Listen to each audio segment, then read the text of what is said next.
Good day, folks, and welcome back to Ed's Garage at Bannister Hyundai. Today, the 2025 Elantra Luxury Hybrid. That's right, this is the hybrid model of the Elantra. In Canada, we're only getting the luxury trim in a hybrid. Not sure about down south, but this should help you out anyway. But anyway, let's talk about this vehicle. We're going to go over all of the features.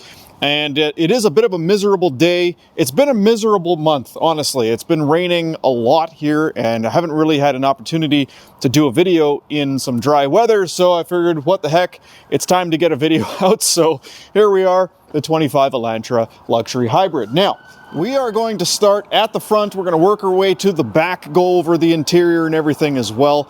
And I'm going to show you everything you need to know about the 25 Elantra Luxury Hybrid. Now, starting at the front, we do have the forward-facing radar system. That is, of course, for adaptive cruise control, as well as the forward autonomous emergency braking, which actually works in conjunction with this little camera up here. That's your forward-facing camera for lane departure warning, for pedestrian detection, junction turning detection. All of the safety tech that requires forward sight is being done with that camera, as well as the radar. We do have LED daytime running lights, as well as LED high beams and headlights. The high beams are automatic as well, which is nice. Turn signals down here, no fog lights. A lot of people think those are fog lights. They're not. There is a air curtain pass-through, which of course creates that curtain effect over the wheels to reduce aerodynamic drag. Now, in 2024, they did get a little bit of a refresh on the design. I never got a chance to do a video on the 24 Elantra Hybrid, but here we are. This is basically going to be the same thing. On the side here, you can see we've got these beautiful aluminum alloy wheels. Now, these are a 17-inch wheel. They're 225, 45, 17, wrapped in Hankook Kinergy all-season tires. A little further back, you can see we got the marker lights on the mirrors, and of course blind spot monitoring in the mirror as well. This one does use digital key, so it has the little touch sensitive spot right there for locking and unlocking the doors. When you walk up to unlock the door, basically just put your hand in, it unlocks, and you can also use your cell phone as a key, which is pretty cool. Coming around the back of the vehicle, you can see we've got the nice LED tail lights with the strip that goes all the way along the back there. So a really nice back end. They haven't changed the back end for 2025, so 2024 there was a slight refresh. 25 is the same. But yeah, good looking car back here as well.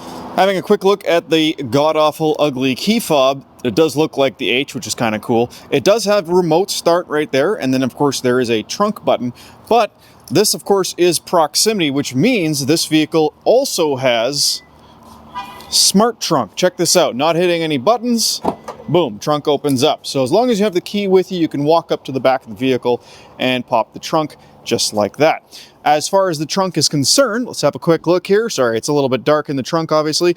There is lots of room in here. It's a huge trunk, and you can see the split for the 60/40 seating there. Underneath the floor, no spare tire, but you do have a tire mobility kit with pump and the sealant. Now, this actually could come out. You could very easily put a spare tire in there, but for cost savings, of course, Hyundai has gotten rid of the tire, like so many other companies. Now, weirdly, if you were to buy that pump and the spray from Hyundai, it's actually more expensive for that than it is for the tire. So not sure exactly how the cost savings works there. But anyway, I would argue that that's actually easier to use, especially for older folks that may have trouble, you know, putting on a spare tire. But there's also 5 years of roadside assistance for free anywhere in North America to cover you if you have a tire blowout. All right, now closing the trunk. If you didn't want to wait for the smart trunk, you can just pop it just by pressing that button right there. Backup camera is right there. Good high resolution camera. And of course you have the hybrid badge on the bottom right corner here. All right, now under the hood of the Elantra Hybrid is a 1.6 liter 4-cylinder engine mated to, of course, an electric motor and a 6-speed dual clutch automatic transmission. Now don't fret, it's a dry dual clutch transmission, but it doesn't really have the clutch issue that some of the older units did, mainly because it's able to use the electric motor on takeoff, so it doesn't have to worry about, you know, slipping the clutch at slow speeds. And it's been a really, really reliable vehicle. The hybrid drivetrain in this vehicle has been spectacular ever since it came out years ago. It's been a really, really good, reliable engine. Now, as far as the rest of it under here, pretty straightforward. You got your engine coolant there, your electric motor coolant there. We have the fuse box here with a jump start spot However, there is a cool little trick to jump starting this vehicle, which I'll show you as soon as we get into the car. And then the rest, of course, there's your 0W20 oil, your oil dipstick. Pretty straightforward stuff. Not a whole heck of a lot of room to work on here, of course, because of, you know, being a hybrid, there's an extra motor in there and some extra equipment, but there's some room behind there. So reasonable costs for maintenance and such. But have a look at how well buttoned up the insulation is on the hood there. They do a really, really nice job kind of cleaning up the under the hood. And it's something a lot of companies just kind of ignore. So even the little seal right here is a good engineered product. It's not just a piece of weird looking dollar store foam that some companies will use. So yeah, great fuel efficiency though. This one will get about 4.7 liters per 100 kilometers on average, which is phenomenal. So that's 4.8 in the city, 4.5 on the highway. And actually what we have found is most of our clients tend to do better than that. I actually had a client that did a bit of a road trip, and when he got back, he realized that his fuel consumption was only 3.9 liters per 100 kilometers. That's amazing. That is seriously good fuel efficiency. Now, in regard to warranty, in Canada, Hyundai has a 5-year, 100,000 kilometer comprehensive warranty that covers most of the vehicle's components. There are some things that are 3 or 60, but things like your heated seats and your power windows and stuff like that, that's still 5-year, 100,000 K. But all of the hybrid components are 8 years or 160,000 kilometers, so good backing from warranty from Hyundai on that. This vehicle is also equipped with Blue Link, which you get for free for 3 years. That allows you to remote start your car, unlock the doors, lock the doors, find it on a map. It's also got some safety features where it'll automatically call emergency services and whatnot.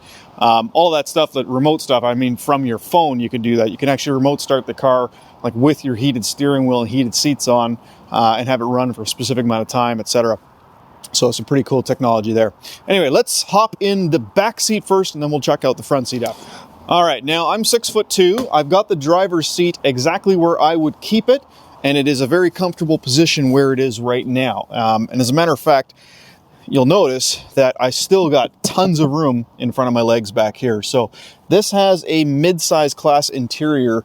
It is big back here. There's lots of room. I can put my feet underneath the seat. It's probably a little dark, but there's room under there to put my feet. And as far as my knee room, there's plenty of space. I've also got nice solid seat backs here as well.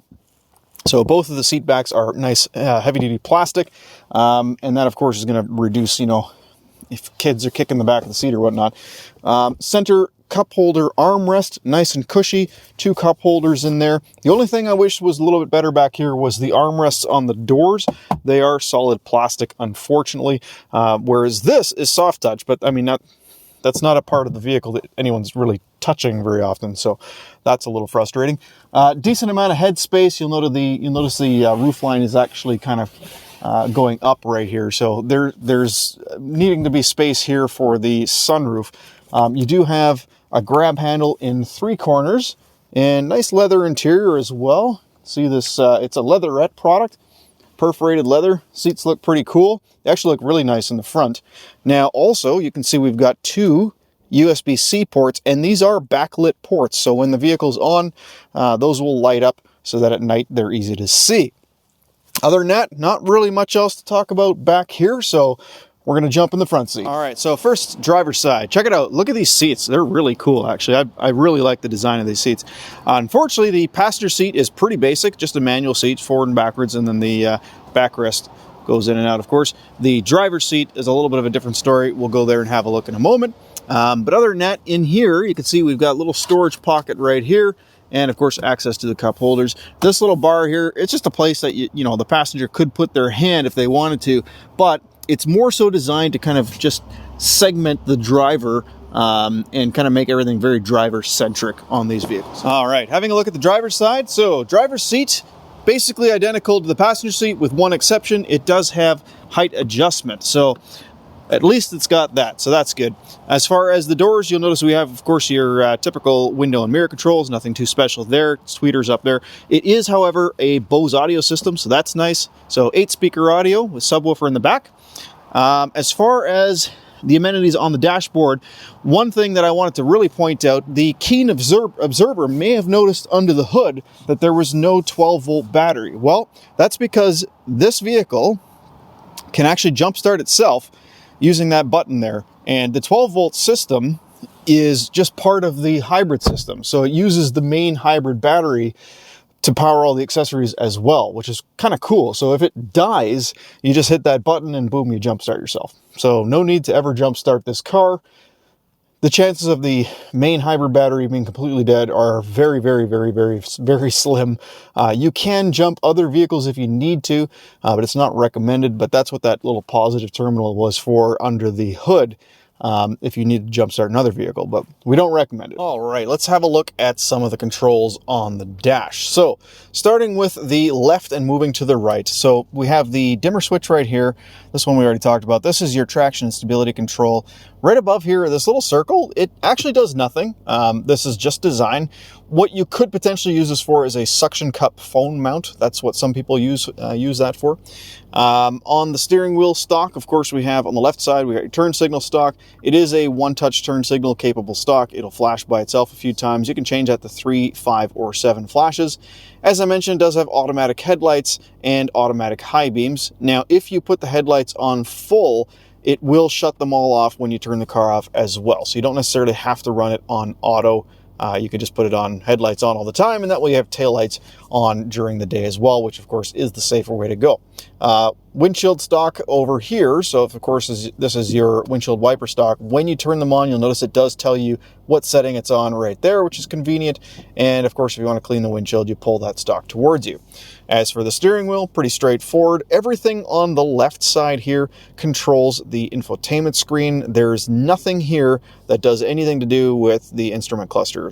That's all controlled with these two buttons here. So we have this top button and this little rocker switch that goes through the different menus there, but I'll get to that in a little bit. As far as these buttons, basically we have your voice recognition. So there's built-in voice recognition, and of course there's also Apple CarPlay and Android Auto. Not wireless yet on this one, and I'll explain that in a bit. You have your volume control right here, which is also a mute button if you press it. Answer calls, a custom button, next song, previous song, or next preset, previous preset on the radio. And then the mode button here will switch between where music comes from. So AM, FM, Sirius XM, phone music, that sort of thing. The customizable button, the first time you press it, it asks you what you want it to do. So you can actually just choose one of these different things. I like to put it on home, so you have a quick and easy way to get back to the home screen. So now if I press that star, it just takes us back to the home menu on the screen there, which makes the most sense to me because there's no home button on the row of buttons underneath the stereo. So it just makes life easier. On the right-hand side, so we've got these three right here, which are all for your cruise control. So this turns on cruise control and initially sets your speed. This will increase that speed, decrease that speed, pause and resume your cruise control. And then this one here will change the distance that the vehicle is following the vehicle in front of it. So you can actually have 4 different distances, dynamic distances. I'll show up in here how close this car will follow the car in front of you. And then this one right here is your lane centering. So with this on, you'll see a little steering wheel up in the instrument cluster right there. That's beside the lane keep assist button. So the lane keep assist will basically keep you on the road, whereas the lane centering will keep you dead center of the lane. At least that's the idea. It's not a perfect system. Don't let go of the steering wheel. Now, these two buttons right here, as I mentioned, they'll go through the different menus on this screen. So you'll see we have 4 little icons there. So we've got sort of a drive information, trip computer, directions, and then your information in regard to tire pressure monitor, that sort of thing. So if I press the top button, it's going to bounce through those 4 menus. So that's this button right here. But if I want to see what else is in those menus, then I would need the little rocker switch. So let's take this one for an example. So currently we're looking at our current trip computer. So that's since the car was turned on. It's been 4 minutes and we haven't driven anywhere, so that's why it says liters per 100 is 0. But if I use this little rocker switch to go down 1, now we're looking at the since refueling. We've gone 1.2 kilometers. Vehicle's been running for 21 minutes, and it's got an average economy of 18.7 liters per 100 kilometers. And obviously that's very inaccurate. That vehicle is probably just driven hard for that 1 kilometer, very hard. But yeah, if I go down 1 more time, same sort of thing. We have our since reset 10 kilometers. So this is since the last time the vehicle was, or the trip computer was reset. So since the last refuel, since the last reset. You'll notice, again, the fuel economy is terrible here. But trust me on this, that's just not accurate. That's because you can see the vehicle was running for 1 hour and 7 minutes without actually moving. So, of course, then it looks like it's got really bad efficiency. So I'm going to go ahead and reset that. And the way to do that is to hold this little up and down button. Now, instead of going up or down, we're just going to hold it down, and that allows us to reset. So I'll reset the sense refueling one as well. Now, if I go down a couple more here, we've got our idle mode. Basically, this is the screen that tells you where power is coming from and going to. So if the engine's running, it would show power going to the wheels if you're moving, and power going to the battery if it's charging the battery, etc. And then we have our digital speedometer, which is nice because we got our analog speedometer on the left and digital speedometer in the middle.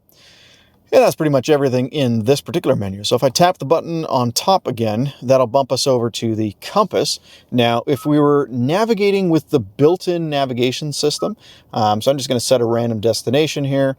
You'll notice this is going to change to turn-by-turn directions. So if I hit Start Guidance, there we go. So now it tells me, okay, go that way for 1 kilometer.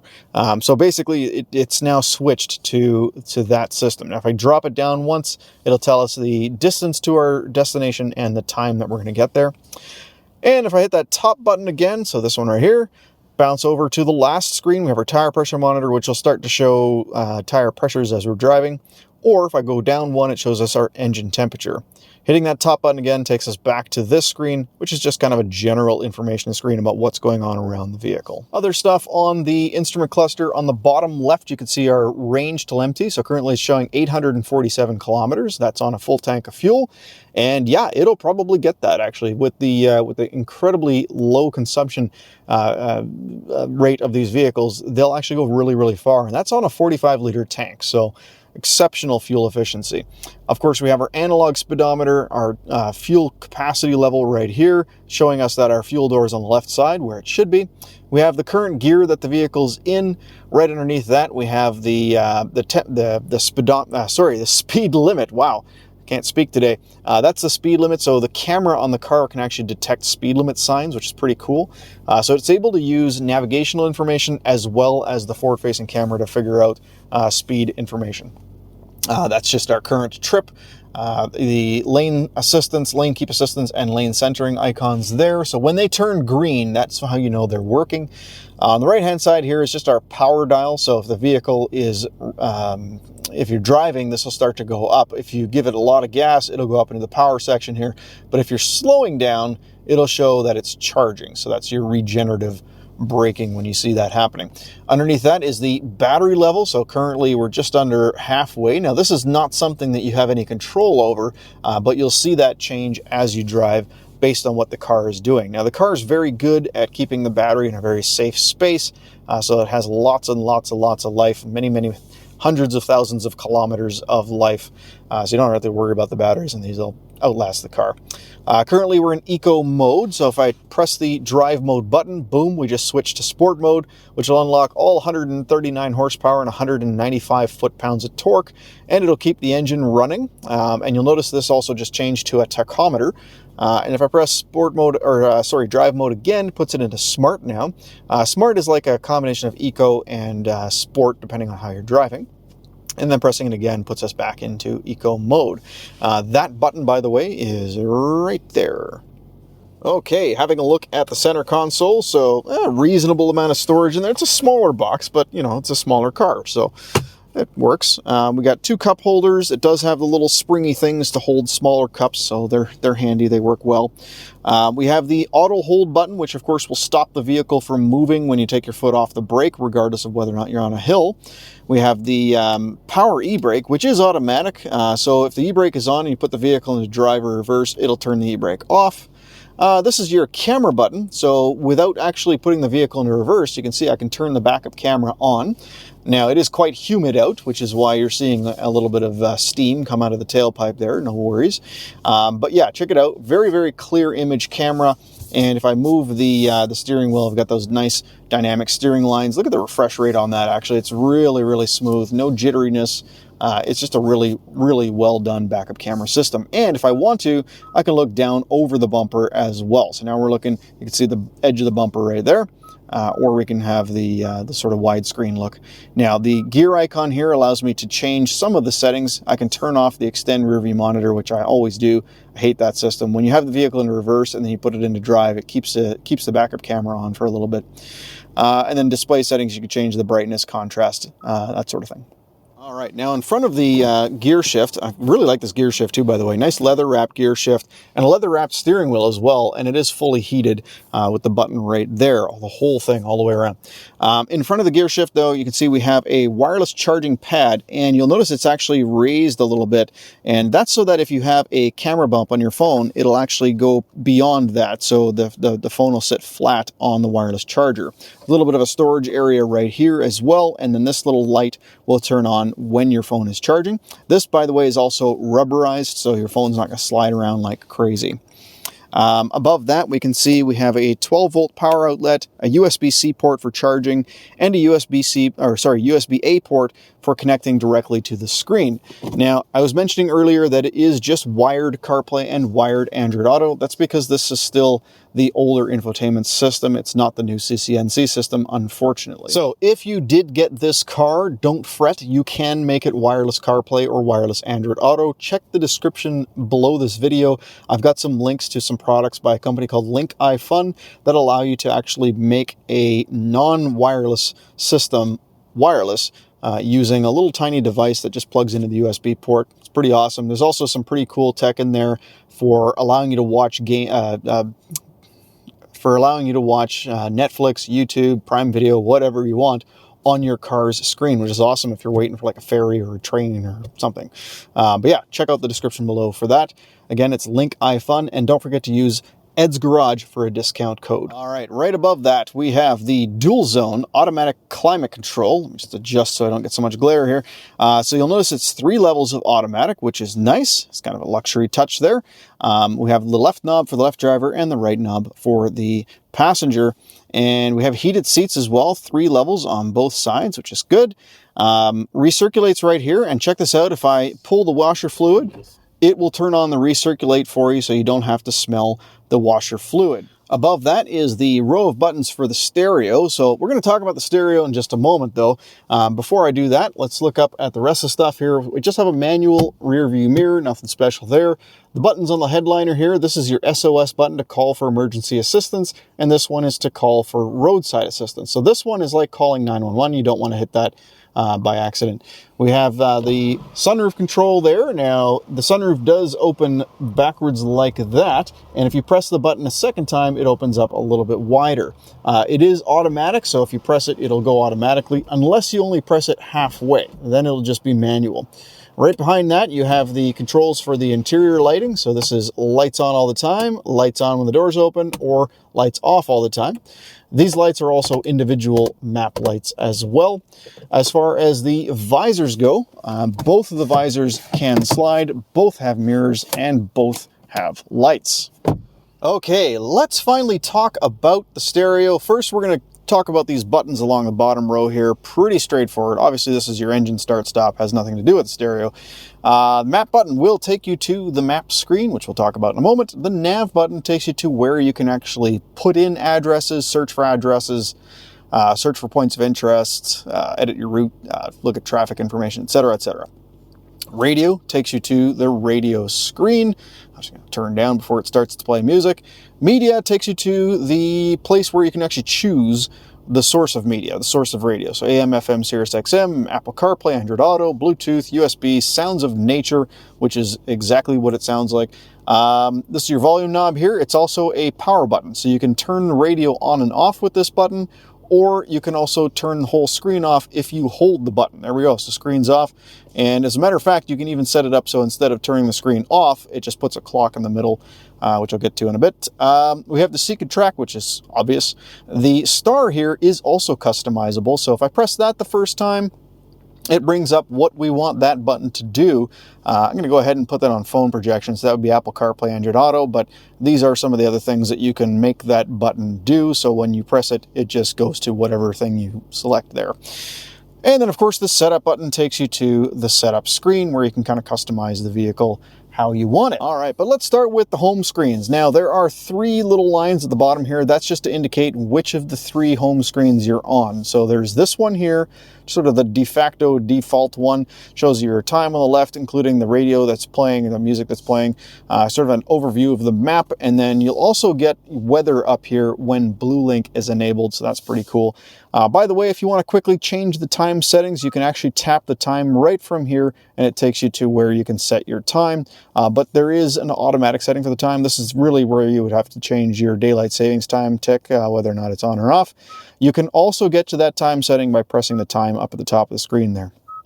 Other than that, there's really not much else in here. This is just kind of a nice, pretty thing to look at when you're driving if you want something on the screen, but you don't know what, because it's kind of an overview of everything. So swiping over to the left here, you can see we have our hybrid screen. So let's go into hybrid here. And in the hybrid screen, maximize that there, we have our economy history, so hybrid fuel economy, electric motor use, that sort of thing, and our energy flow, so where energy is coming from and going to. Notice at the top here, we got our back button, home button, and a menu button. If I go to the menu button, I can shut the screen off from here. I can enable the little split screen thing, which is also doable from this little arrow here. And I can go to user manual on web. Now, when you go to the user manual on the web from one of those apps, it actually takes you to, when you scan this, it'll take you to the manual, and it'll take you to the page that talks about the thing that you're looking at that you started with the menu from. So that works in the map, works in the hybrid menu, nav menu, etc. Over to map, you can see we have a nice dark screen here. By the way, there is a light theme as well, so you can either have it a light background, dark background, or automatically adjust depending on the brightness that it is outside. Now, in the map system, you have right here, this button will turn it from north up 2D, and then on vehicle up 2D, and then of course vehicle up 3-dimensional map. So pretty good mapping system, not as good as Google or Apple CarPlay. So I'd recommend you use that instead. However, this is one of the better ones in the industry, and it is also free updates for life. So that's pretty cool. Navigation menu, same thing as pressing that nav button. From here, by the way, you can search for addresses, names of businesses, coordinates, etc. And then we have the phone menu, which is kind of obvious. That'll be where you can type in phone numbers or find contacts, whatnot. Phone projection would be Apple CarPlay, Android Auto when one of those things is connected. Voice memo is where you can record your own voice and play it back later for some reason. Climate is where you can see and also control your climate control system. So if you prefer to use a screen versus what's down here, you can do everything from the screen, which is kind of cool. You also see some basic climate control settings here. So you can see we have automatic dehumidify, automatic defrost, defog, and activate recirculation on windshield washer fluid use, which I showed earlier. And again, if I go to menu here, we can also see the user manual on the web, and we can go directly to climate settings, like full climate settings in the setup screen. All right, next thing on the list is the valet mode. So that's if you were to hand the keys over to a valet, basically it'll lock out all of your personal information and restrict some of the vehicle's access. If I go to quiet mode, this allows me to shut off the rear speakers and limit the front speakers to a lower volume. HD radio, this is pretty cool. So from here, we can see traffic in the area, assuming radio stations are sending traffic data. Doppler radar, we can see basically where it's raining, again, if FM stations are actually transmitting that data. And fuel prices, this is a fun one. Here we can see, if we want to look for some cheap fuel, for instance, here's one for $1.52 a liter. I can actually hit go and set that as the destination, and it'll automatically plot in a course for that fuel station. So pretty neat. All right. Cancel that route. All right. Next thing over is the radio. So if we go into the radio screen, first off, you'll notice we got AM, FM, Sirius XM, and presets. Well, presets is where you're going to normally want to have your screen, because as I add presets, as you can see here, it doesn't matter if they're AM or FM or Sirius XM. I'll add a couple in there. Now, if I go to presets, it's going to show us everything in this list that we like. So we don't have to constantly be searching around in the AM, FM, and Sirius XM sections. We can just go to presets and find our favorite stations. They're pretty simple. And again, if we go into the menu, we got a bunch of settings as well as the user manual on the web for that. So pretty awesome. I'm going to go to setup in a moment, but further over we have our media, which is the same as the media button, which I showed you earlier. Blue Link is where you'll be able to see things like your weather, your calendar, which can be integrated into your cell phone calendar as well, which is kind of cool. Vehicle diagnostics, if you think something's wrong with the car, you can do a quick diagnostics right there. Maintenance would be like maintenance reminders and whatnot you can set up in Blue Link, and then you can also go to your Blue Link settings there as well. And then we have a notification system here as well. That's the same thing as the, sorry, that's not in there. Blue Link notifications is when Blue Link has sent you some sort of message. You'll be able to find it in there as well. And then user manual here is for the entire system, not just for a particular app. So kind of cool that you can do that. Now, before I go into setup, you'll notice also in the top left corner here with a little circle. So that's currently the driver 1 profile. I can change the driver profile right here. There's a driver 1, driver 2, and guest. But I'm going to keep it on driver 1 for now. But you can also go to the settings. So if you actually put or tap in the driver 1 there, you can change the profile image. So you can choose one of these nice images for your personal profile. You can make sure your Blue Link account is linked. You can also link a smartphone from here as well for digital key.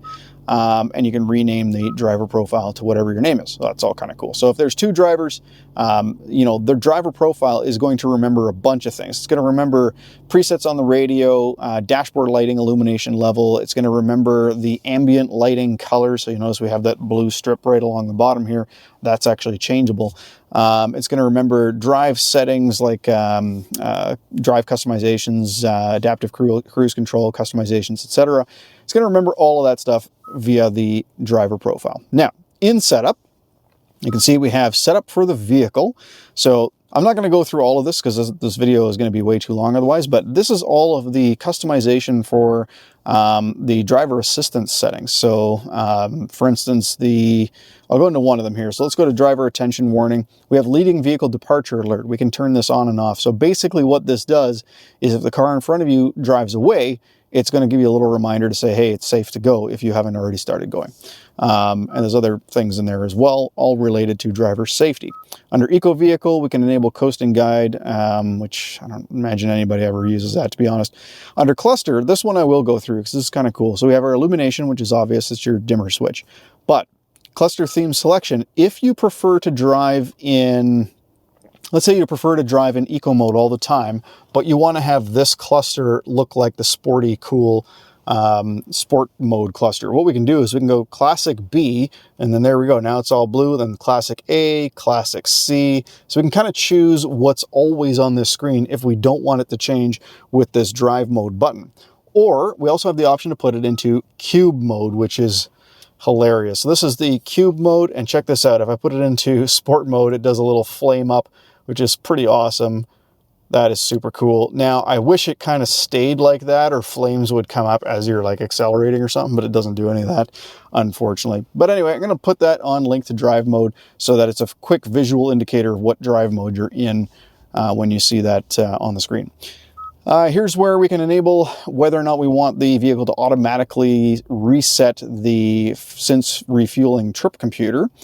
We have content selection, so wiper lights, display, icy road warnings, etc. And then underneath that, we have the welcome sound. We can turn on and off the welcome sound. Now, the tachometer display just allows you to turn on the tachometer instead of this sort of power thing on whatever cluster theme you want. So if you're in or cluster theme, whatever drive mode you're in, for instance. So right now we're in eco mode. So if I put the little check mark in here, you can see that changes that to a tachometer instead of that power gauge.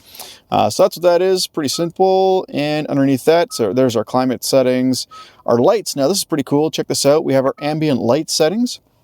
So we can change the brightness, which is already at max. We can change the color, and there are 64 available colors for the ambient light. So this little strip here, that's part of the ambient lighting system. It does come out in a couple other places, but can't really see it right now because it's too bright. But check this out. If I put it on red, there we go. That light just turned to red. And there's purple, etc. There's yellow. Yeah, so it's pretty cool because you can set that up to sort of stay with the driver profile. So if you get in and it's on the wrong color, well, then you know you're not in the right profile. But every time you turn on the car, it actually asks you who's driving.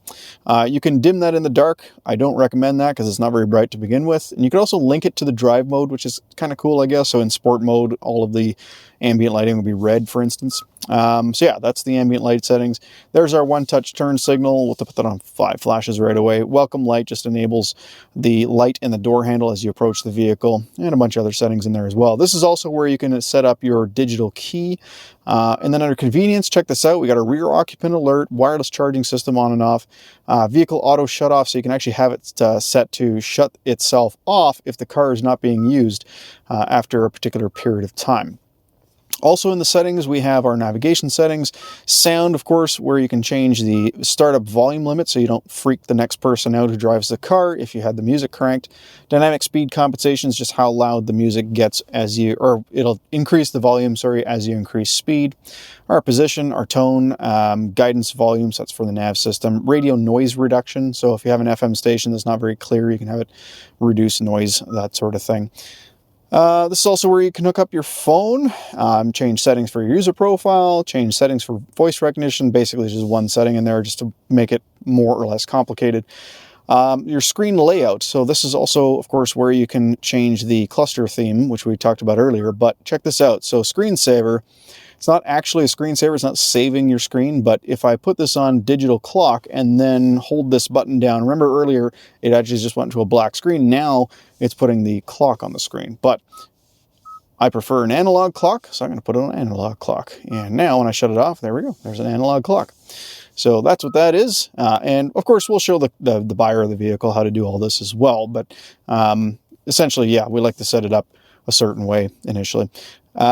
Split screen settings. So if you have the split screen or the little secondary screen come up, you can disable certain things if you just don't want them to be a part of the split screen. I'm going to give you an example of the split screen here.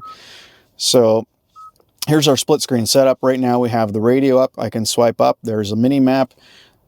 Swipe again. I got my fuel economy information. There's a clock, compass, which we can even customize as well. And then we have our calendar if we have that set up with BlueLink. Weather, again, needs BlueLink. And then back to the radio. So those are all the different things that come up in the split screen. And of course, you can change the settings for that. Under display, change the brightness here. We can enable the blue light filter. So at night, when it gets dark out, it'll filter out some blue light. Here's our camera settings that we saw earlier. Button settings, so that's the customizable buttons. There are several. There's the custom button down here.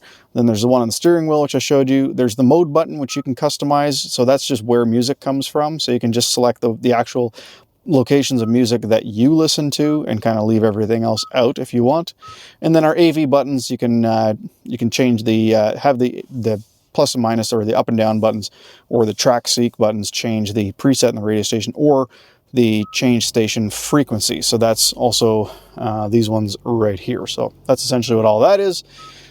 And then we have our BlueLink settings, which, I mean, once you activate the service, you want to do that at the dealership anyway, so we don't really need to be in there. And then under general is where you can see we can do updates to the system, free updates for life, remember. You can also change your date and time and language settings, keyboard settings, units, if you want to put it in miles or kilometers or Fahrenheit or whatever. All of that's done from there. And there we have it. That is the 2025 Elantra Luxury Hybrid. Guys, thank you so much for watching. If this video was helpful to you, please don't forget to hit like and subscribe. Subscription is the most important thing for my channel. I hope you can help me out. It's a simple tick for you, and that's pretty much all you got to do. It doesn't affect you at all any other way. So if you could do that for me, that would be amazing. Comment below if you think I missed anything. And if you're looking for good deals on some cool products, check out the description below. I've got links to AMZ Chef. They make they carry some pretty good products for like juicers and induction cooktops and patio heaters and such. Pretty cool stuff. Ed's Garage for a discount code will get you a bit of a break on the price there. Same goes for EV Vita if you're looking for accessories for your electric vehicle. Bodega Cooler if you're looking for a cool camping fridge freezer combo kit or a battery pack or something like that. Some cool camping stuff at Bodega Cooler. Wheel Haven for wheels and tires. Check the description for that. 5% off any wheels, any tires, and they've got great deals on their package pricing as well. So check that site out if you're looking for wheels or tires or both. Again, thank you so much for watching. Until next time, have a great day.